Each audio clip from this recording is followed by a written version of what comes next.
Sir म्हणतं उजड झाले मध्ये वाईट आणि वाईट सगळं दिसतंय तर दिसते बघा या साईडनं NPC.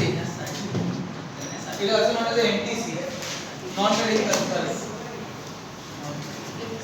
So second chapter.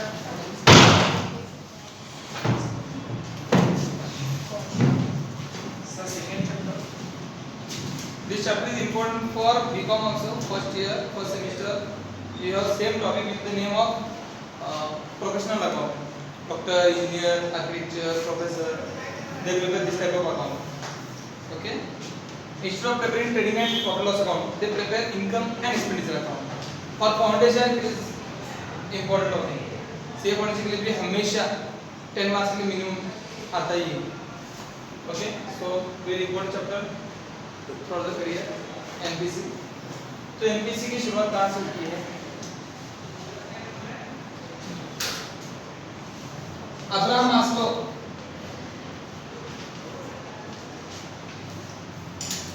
was the one economist, Abraham Maslow. Okay.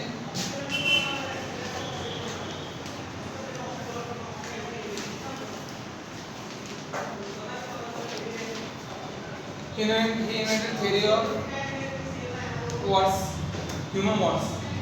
Human wants की theory. किसी भी ह्यूमन बीइंग के लाइफ में ये स्टेजेस आते हैं.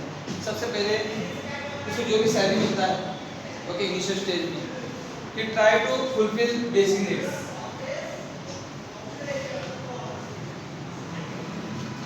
What are the basic needs? Food, shelter, clothes.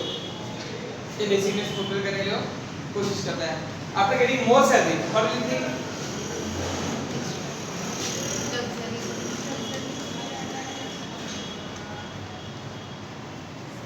Safety needs. Safety needs means he think about the safety. He saves some money for future purpose. He invests in insurance policy. He keep safe deposit, term deposits, FD, fixed deposits. Okay, तो future के लिए पैसे बचाना शुरू करता है. He think about the safety. Then social needs. Social needs means what? He purchased the land in society. He tried to live in society. Okay. Then status check करते हैं. थोड़ा सा खुद का घर हो, समाज में थोड़ा सा नाम हो, थोड़ा सा यहाँ पे डोनेट भी करते हैं, छोटे-छोटे नाम हो. Okay. Then esteem needs. ये पता है आपको? theory कुछ सुना है? esteem needs पे आते हैं. esteem needs means what?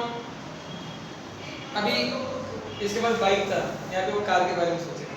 जिसके पास कार है वो मर्सिडीज के बारे में सोचेगा.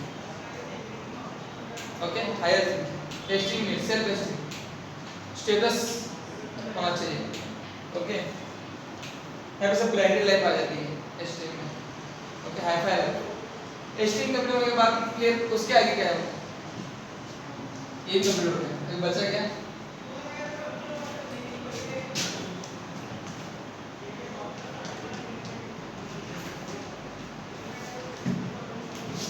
टेस्टिंग में फुलफिल होने के बाद even he is earning more and more and more. Okay. उसका इनकम बढ़ते ही जा रहा है, but his age will be almost 50 to 55. यहाँ तक वो एज पे पहुंच जाता है. उसके बाद क्या सोचना शुरू करते लोग? Self actualization. उसको लाइफ की वैल्यू समझ में आती है धीरे धीरे. तो सोचते कि हमने समाज से बहुत कुछ लिया, इन समाज की वजह से हम बड़े हो गए, अमीर हो गए, हमारे सारे सपने पूरे हो गए. अभी अगर किसी को मर के भी जिंदा रहना है, if you want to alive after death, you have to do some social work. आपको समाज सेवा करनी चाहिए. सेल्फ एक्चुअली में आपको समझ में आता है कि मैं जो कुछ भी समाज की वजह से हूँ, मुझे कुछ तो इस समाज को I am liable to society. Okay. मुझे कुछ तो समाज के लिए करना पड़ेगा. ऐसे सोचने वाले लोग यहाँ पे आते हैं. और ऐसे एक आदमी सोचता है तो जिसका इनकम मंथली 5 लाख 10 लाख 15 लाख जो कुछ भी रहता है. Okay. Suppose he decided to spend 1 lakh rupees per month for social work. ऐसे एक आदमी रहता है कि एक फैमिली में सिर्फ इच्छा कीजिएगा, काउंट करो कितने होते हैं देखो, ओनली इच्छा करने की काउंट किया ऑलमोस्ट 15 से 20 जन तो रहेंगे जिनका रोज का इनकम एक लाख रहता है।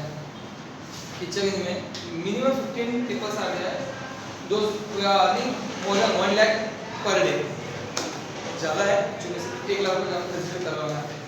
Okay, so this type of people, समझे 15 लोग monthly 1 lakh they are going to spend for social welfare. Okay, so what will the amount, total amount? 15 lakh rupees. Now tell me, if you are getting 15 lakh rupees for social work, अगर आपको बोला मैंने कि आप ये 15 लाख रुपए समाज सेवा करो, what will you do? 15 lakh कुछ करेंगे, मतलब उनकी नीड्स पूरे करना, मतलब क्या करेंगे? उनको पहली बार एजुकेशन प्रोवाइड करेंगे। ठीक है, आप उनको एजुकेशन प्रोवाइड करो, आप स्कूल वगैरह खोलोगे, हाँ, 15 लाख में आराम से स्कूल शुरू हो जाती है। 5 लाख में इन्वेस्टमेंट होता है, 10 लाख में एक साल का पूरा पेमेंट निकल जाता है, आराम से बड़ा स्कूल शुरू हो सकता है फ्री ऑफ कॉस्ट। उनके हेल्थ से रिलेटेड मेडिसिन वगैरह प्रोवाइड, उनके हेल्थ से रिलेटेड आप मेडिसिन वगैरह प्रोवाइड कर सकते हो, हॉस्पिटल खोल सकते हो छोटा सा। 15 lakh is not less amount, it is much more. You can start a clinic भी स्टार्ट कर सकते हो आप, उनको मेडिसिन प्रोवाइड कर सकते हो। और क्या करते हो? What will do? आपको 15 लाख रुपए दिए मैंने और बोला समाज सेवा करना है, कभी सोचा नहीं ऐसे कि अब हमको ऐसे कोई पैसे मिलना शुरू हो गया तो हम समाज के लिए क्या कर सकते हैं? पर्टिकुलर लोगों को फूड ग्रेन्स वगैरह देना, आपके सोच कर गए इसके बारे में पहले ही? नहीं क्या करते आए हो इसके पहले? सुना है। हाँ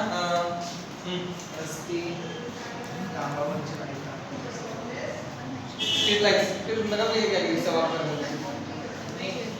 समाज के लिए करना है। एजुकेशन तो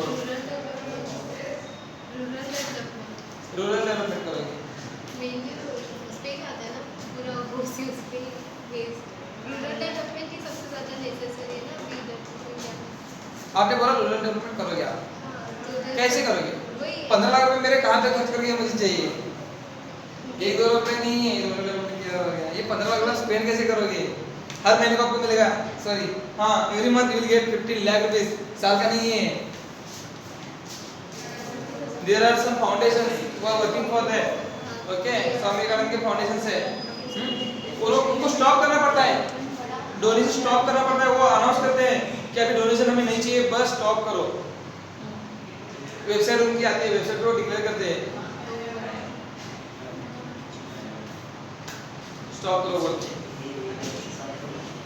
देन ऐसे बहुत कुछ कर सकते हैं।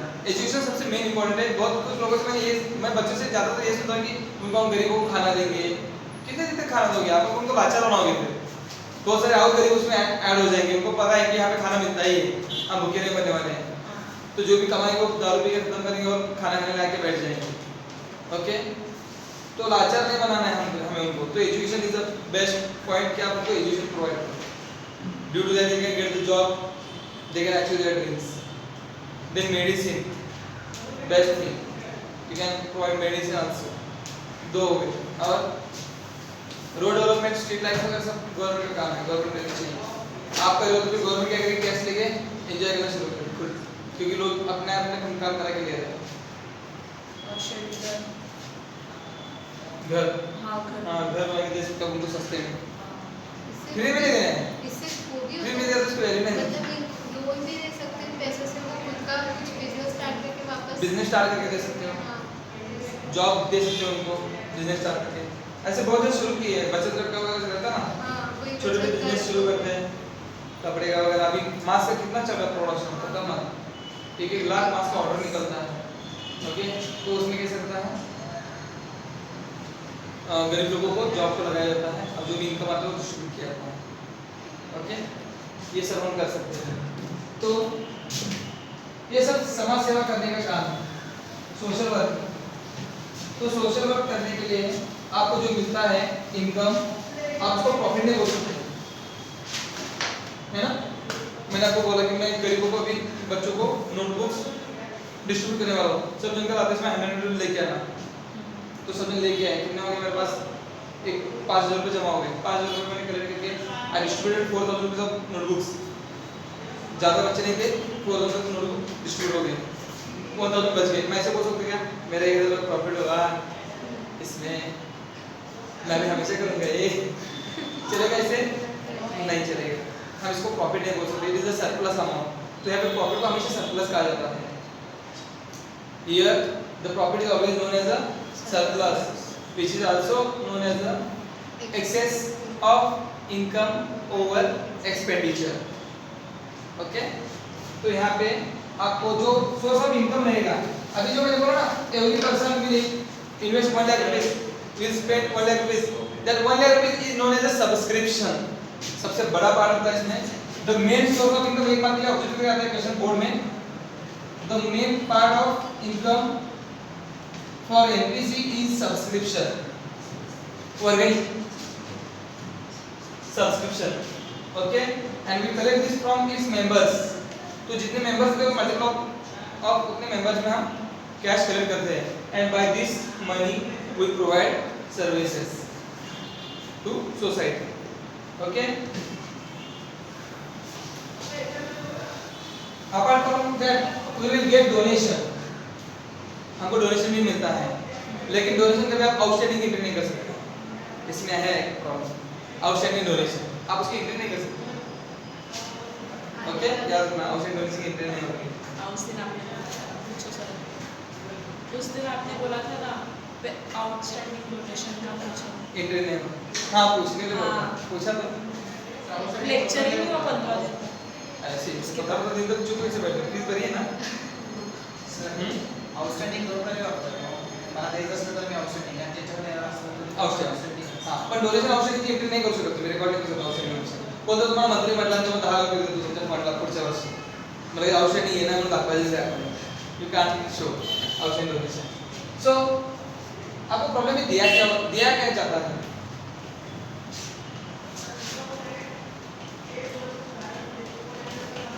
you get receipt and payment account, it is also known as a cash account, यही आपका कैश अकाउंट है, कैश या तो बैंक अकाउंट है, it is a part of real account। Types of account में टोटल हमने कितने टाइप्स देखे थे, 3, पर्सनल या नॉमिनल, उसमें रियल अकाउंट का रूल आता है। रियल अकाउंट का रूल क्या बच्चा, रूल कर दिया आपने इमीडिएटली, रूल्स आते हैं आपको लर्न है सारे, तो टोटल रूल सांगा रियलचा। Debit comes in, credit goes out. तो रिसीट एंड पेमेंट अकाउंट में जब पैसा आता है अपने पास तो सब यहाँ पे आएगा,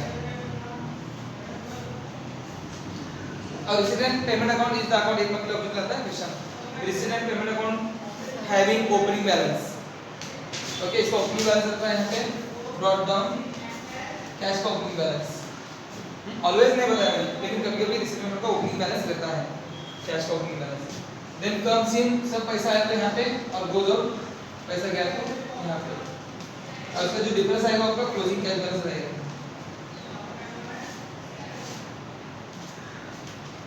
रिसीट एंड पेमेंट अकाउंट ये नहीं चेक करता कि खर्चा कौन सा है, इनकम कौन सा है, there are different types of income and expenditures, okay, but in receipt and payment account all cash registers are recorded, सारे कैश रजिस्टर्स इसमें रहेंगे। तो इसमें कौन कौन से कैश रजिस्टर रहेंगे, कम्स इन मींस रिसीट, पैसे आए, पैसे कैसे आएंगे, तो 2 तरीके से,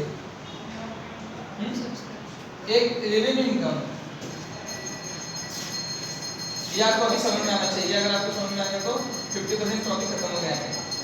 दूसरा capital income, revenue income, capital income, और यहाँ पे revenue expenditure and capital expenditure, ये आपको इसमें दिया हुआ था, रेवेन्यू कैपिटल, ये सब मिक्स दिया हुआ है। आपको क्या करना है, you have to prepare income and expenditure account. What is the difference between receipt and payment account and income and expenditure account?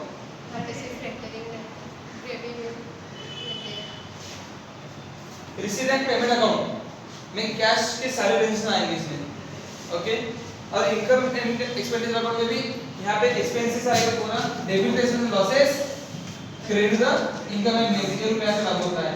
So receipt and payment account is a real account and income and expense account is a nominal account. तो ये rule यहाँ पे लगता है. Okay. Now only revenue type of income and expense you can show in income and expense sir एक account. बार दोनों का डेफिनेशन बताओ. इसका रेवेन्यू और इनकम. हाँ. Only revenue type of income और एक्सपेंस आपको यहाँ पे दिखाना पड़ता है. रिगार्डिंग कैपिटल इनकम और कैपिटल एक्सपेंडिचर आप बैलेंस शीट में इंक्लूड करते हो. रेवेन्यू इनकम है, revenue expenditure only revenue type of income and expense सब यहाँ पे है. अब कैपिटल इनकम एंड एक्सपेंडिचर का इफेक्ट बैलेंस शीट में दिखाते हो. अगर कुछ प्रॉफिट और लॉस हुआ उसकी वजह से तो इसमें देखिए, otherwise no. All types of losses you have to show here and other income. Other income means dividend received, commission rent received. Okay. So revenue अब कैपिटल में डिफरेंस क्या है? Revenue income is what? The income which we are frequently, monthly, yearly. Means what? Subscription. We charge subscription from our members yearly. सबसे जो रहता है वो अपना रेवेन्यू इनकम हो गया. हम yearly हर एवरी साल हम कलेक्ट करते हैं. रेंट हम कंटिन्यूअसली कलेक्ट करते हैं every month. Then what else? Bills. Revenue expenditure means light bill, बार बार दिया जाने वाला खर्चा. Revenue means repeated revenue. Okay. Repeated मतलब इनकम कौन सा है? Subscription, rent, then commission. Commission इसमें करता हूं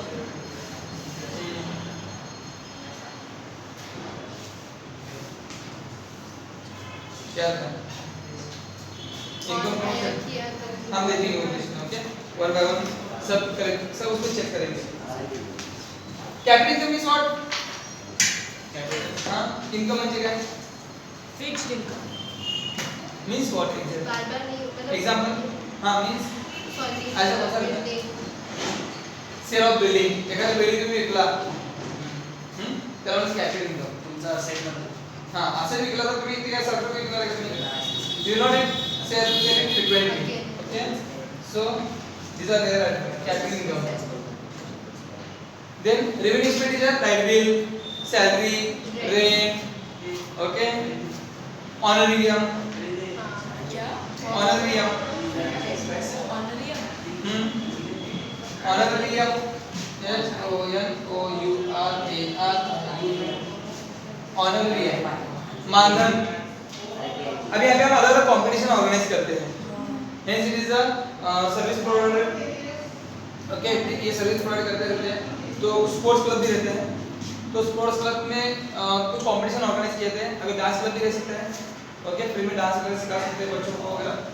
तो उसके लिए कंपटीशन भी ऑर्गेनाइज किए थे और उसके लिए जजेस को बुलाया था. और जजेस को आप ये नहीं पूछ सकते आपकी सैलरी कितनी, आप उनको ऑनरियम देते हैं.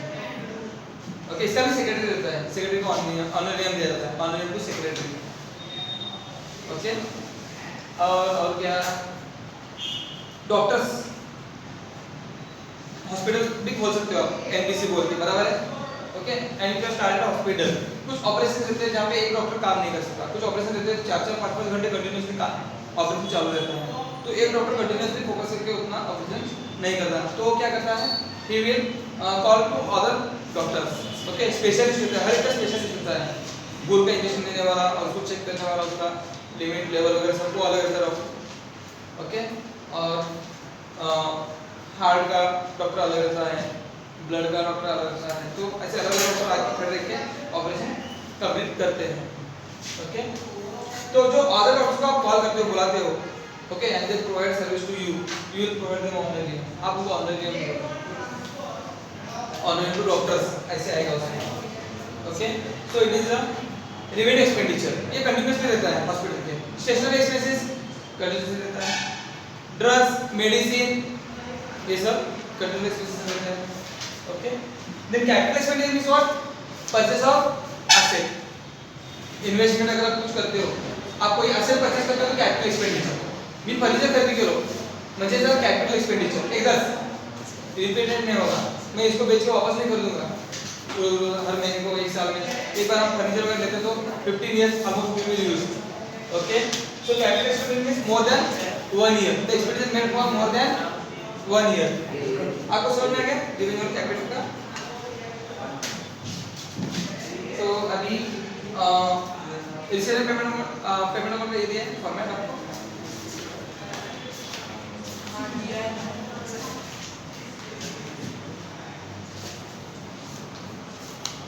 ये लास्ट ईयर में 12 मार्क्स के लिए था ये टॉपिक, 12 प्लस ऑब्जेक्टिव 2 40 मार्क्स के लिए था। इस साल ये उतने मार्क्स के लिए 40 मार्क्स के लिए 40 to 50 मार्क्स के लिए एक सम रहेगा। आता है सर। एक और 21 सम आता है बोर्ड में 12। हाँ रिसीवेबल पेमेंट नंबर का फॉर्मेट दिया है क्या पूरा? हाँ दिया है। ये income and expenditure. Receive and payment number का फॉर्मेट दिया इसमें है। ये है। रिसीशन में आप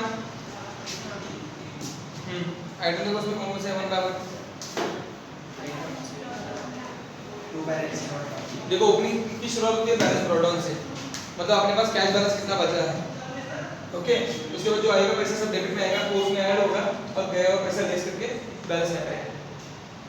कैश अकाउंट कभी भी नेगेटिव बैलेंस नहीं आता, मतलब कैश का क्रेडिट बैलेंस कभी नहीं आएगा, कैश का हमेशा डेबिट बैलेंस होता है।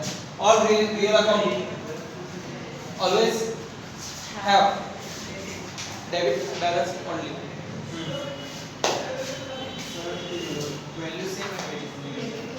नहीं सेम नहीं, पैसा आला किती गेला किती, ये गेलेला पैसा वजा करून जो बॅलन्स येतो तो काय करावा तो असेल आहे ना सेम, म्हणजे हे तुम्हाला दिलेलं असते आणि फायनल मार्क्स कसं सोडवायचं, पण असेल असेल घ्यायचं लायबिलिटी घ्यायच्या खर्च टाकायचं इन्कम करून। इतना सोपा है, it is easy if you are considering TD PD, वहां पे कैसे टीडी ऊपर जाने वाला आइटम अलग और नीचे जाने वाला आइटम अलग, यहाँ पे सारा सेम, यहाँ पे ऊपर नीचे नहीं, सब एक्सपेंडिचर में डालो, सब ये विभाग में डालो, एवढं बघायचं। आता बघा की रिसीट का डेबिट से बताओ मुझे आइटम बोलो फटाफट, उसमें कौन कौन से है? कैश इन हैंड, कैश है मतलब कैश का बैलेंस अपने हाथ में जो है, ओपनिंग कैश बैलेंस। अभी सिर्फ मीनिंग देखेंगे, बाद में सॉल्यूशन देंगे। अभी कहाँ पे जाना है ये मत सोचो, हर एक वर्ड का मीनिंग आपको पता है कि देखो वन बाय वन रीड करना स्टार्ट करो फटाफट।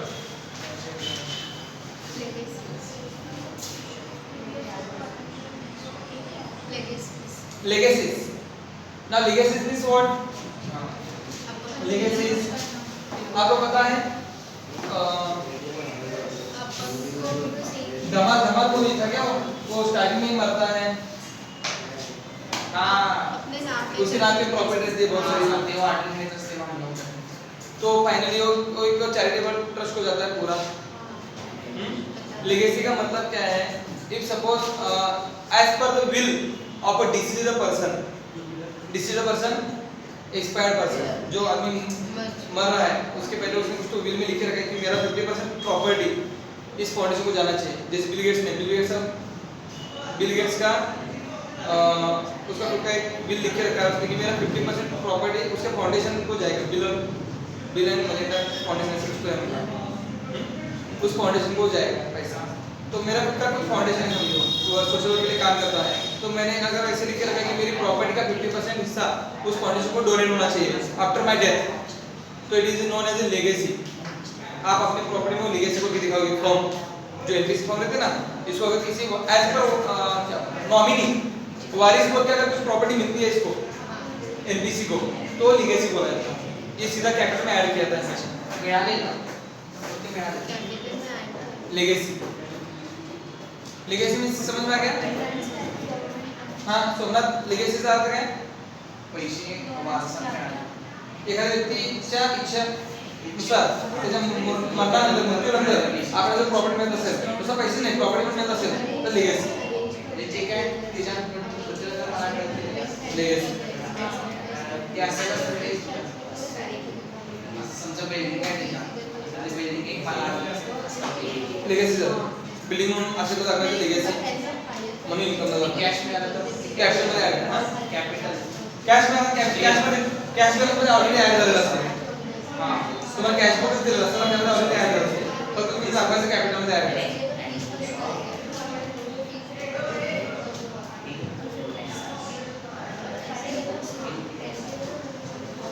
हाँ खत्म हो गया आपके डाउट? Government grant. देखो कुछ सोशल वर्क ऐसे होता है कि एजुकेशन का आपने बताया कि स्कूल को देंगे, बराबर है, उसके लिए गवर्नमेंट भी आपको हेल्प करती है। कुछ स्कूल्स हैं जो ग्रांटेबल और नॉन ग्रांटेबल, ऐसे स्कूल्स रहते हैं, सुना है कभी? Grantable college, non grantable college. Grantable college जो रहता है ना, उसका जो वहाँ के स्टाफ का पेमेंट गवर्नमेंट निकालती है, 6 पे 7 पे जो चल रहा है वो सिटी चलता है। ओके, तो जो गवर्नमेंट ग्रांटेबल कॉलेज रहते हैं तो उनका स्टाफ का पेमेंट गवर्नमेंट देती है, वो एज ए ग्रांट बोल के देती है। Government grant is a income, revenue income for the for government grant. Okay,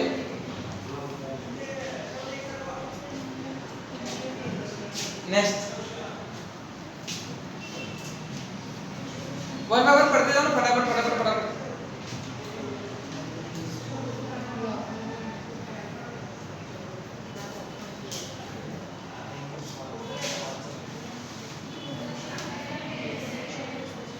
What is the time now? Tournament.